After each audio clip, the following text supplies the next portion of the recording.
Eén ding is belangrijk, dat je de schaar goed vasthoudt, op de juiste manier.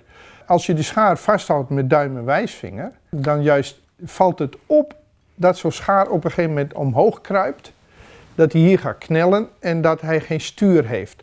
Op het moment als ik hem met de middelvinger of met de ringvinger, dan heb ik 2 vingers, maar hier heb ik sowieso 1 vinger als steun. En dan, hoe ik hem ook beweeg, ik hoef alleen mijn duim te bewegen en de schaar blijft stabiel. Het is ook belangrijk dat als je knipt, dat je de schaar eigenlijk stilhoudt en het papier draait. En helemaal doorknippen, opschuiven en verder gaan. Het lijkt een beetje overdreven, maar je krijgt bizar leuke vormen daardoor. Bij papierknipkunst is het ook belangrijk welke soort papier je gebruikt. Zelf gebruik ik dit papier, het Zwitsers papier. En dat is aan de ene kant wit, aan de andere kant zwart. Het zijn eigenlijk 2 hele dunne laagjes papier, haaks op elkaar gelijmd. Waardoor het vrij stevig is, ook een beetje vocht absorbeert. Dus ik kan er heel veel mee doen zonder dat het gaat scheuren.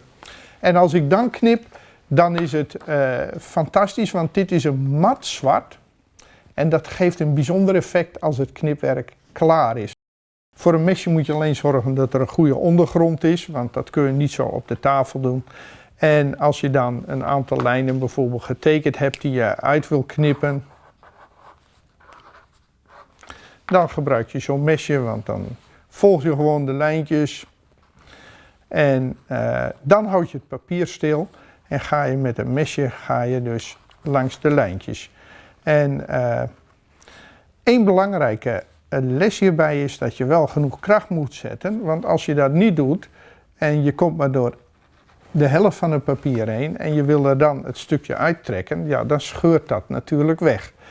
Aan de andere kant wil ik nog één ding extra benoemen en dat is hoe krijg je toch voor elkaar dat er van die dunne lijntjes zijn en ben je niet bang dat het breekt?